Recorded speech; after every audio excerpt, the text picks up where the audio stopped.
Hololight is a software development company, and we focus on augmented and mixed reality solutions on head-mounted displays. Here at Hannovermesse, we show our applications Holo-View, a 3D CAD tool to interact with your own 3D files, as well as other solutions from training, manufacturing, engineering, and furthermore also a few design cases. One of our hardware highlights, which is completely new in this field, is called Holo-Stylus.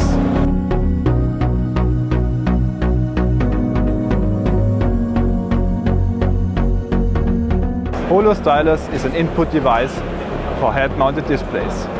We created a new tracking method with sub-millimeter precision. It can be used as a design tool or even measure distances. This will be the mouse of the future.